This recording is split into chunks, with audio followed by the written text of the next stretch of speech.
Would it be fair to say that regulation in Europe looks a bit of a mess? Well, first of all, we are glad there is regulation, because this is what we have both been fighting for. Both organizations in the past have been fighting for regulation for many, many years. And now it's happening, and it's happening very, very fast. And would we be able to design the process? We would like to see more harmonized and a coordinated effort, but it's going country by country, and that is messy, and that is very costly to do so, but this was one of the major drivers and reasons behind our merger. And ultimately, that's what we want, regulated businesses in Europe, and in 3 to 5 years, I think we're going to be there. There seems to be a lot of confusion over what's likely to happen in Germany. Schleswig-Holstein is set to offer licenses, and you've said that you've applied for one. How do you intend to operate in this key market? Well, unfortunately, Germany and the government of Germany and the 16 Länder had a big chance to get it right this time, and unfortunately, we believe it's going to be another period of confusion in Germany. But you have on the one hand Schleswig-Holstein, the most northern province in Germany, which went ahead and came out with a EU-compliant, commercially viable regulatory framework. And as it seems like that all major online players are applying for a license there. So we intend to apply for a license, and should we get one of those licenses, we will then operate our German business from Schleswig-Holstein.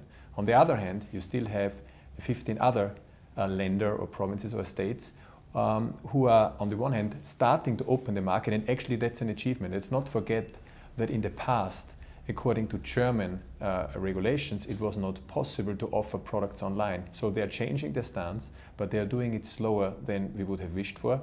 So unfortunately, you will have still a period of uncertainty for the next 2 or 3 years, but we are confident that after that period, we will have a clearly regulated and commercially viable system in Germany as well. Are you concerned by developments in the UK, Spain and France, and which other markets in Europe are you expecting to regulate in 2012 and 2013? I think being concerned would be exaggeration. It's daily business, and looking at each market individually, obviously in the UK, to be honest, we expected that at some point a consumer-driven tax will be introduced. It seems like it's going to be in 2015. We don't know the rate yet, so we will see what the outcome will be. In Spain, unfortunately, it's a bit slower than we all expected, but it is actually a framework which allows private operators to operate in a market, almost all products at a reasonable tax. So Spain is not a real concern. France, we know the concerns, that it's only 2 product verticals which are allowed. The tax is still too high, in the meantime admitted by the regulators.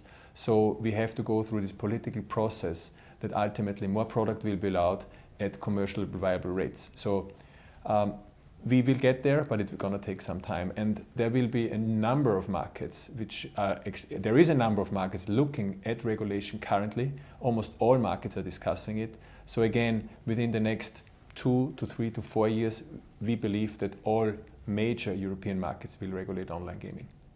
The US is clearly key, and it seems that poker might be regulated in the foreseeable future. Are you ready to enter, and what share of the online poker market might you hope to achieve? So we have been working on our U.S. reentry strategy now for over 2 years in an effort to prepare us for that market when it opens. And I think the nice thing is we're talking about when it opens as opposed to if. I don't think we could be any more ready. We've secured 2 excellent partners in MGM and Boyd. They have licenses in a number of U.S. states. We have a federal-based strategy that we will deploy with them. We also have a state-based strategy we'll deploy with them in states where those 2 organizations aren't licensed, like California is a case in point. We will secure another partner to do that. In fact, in the state of California, we're actively working on that. Legislation, there's been an awful lot of activity at a state level, particularly on the back of the December 23rd, 2011 letter from the Department of Justice that indicated that online gaming on an interstate basis was in fact legal.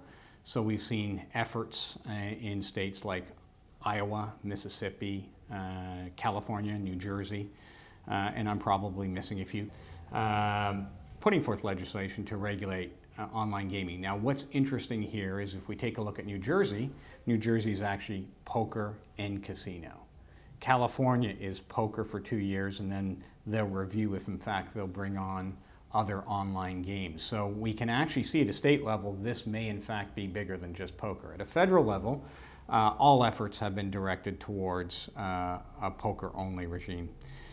Market share, given that we have some pretty special brands and some pretty special partners, it's always a difficult thing to predict, but we'll be bold enough to do so today, and we're looking at 20% plus.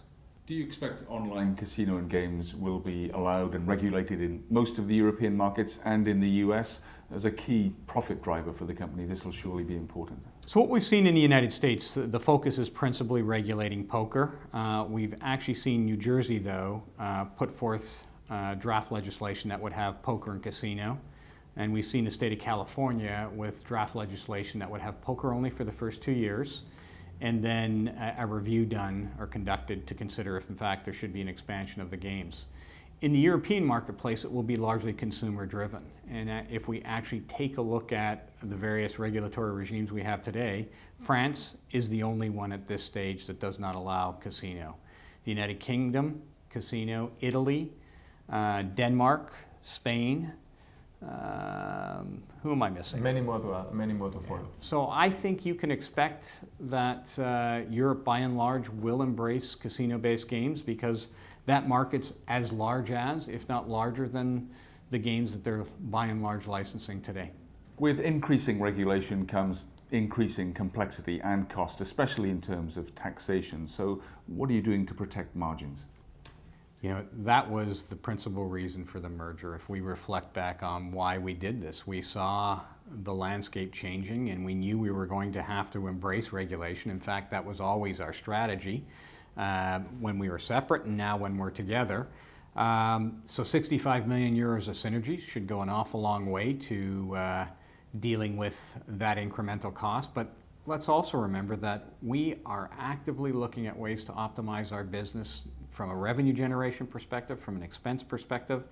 So I think you can expect us to continue to evolve our organizational structure and the way we conduct ourselves as we deal with the increased costs of taxation. Yeah, and our scale will just help us to weather the storm if there is one.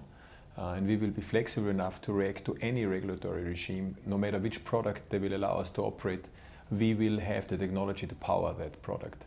So we are in this unique position compared to all of our competitors, which we will be able to react to any regulatory changes which will be given to us.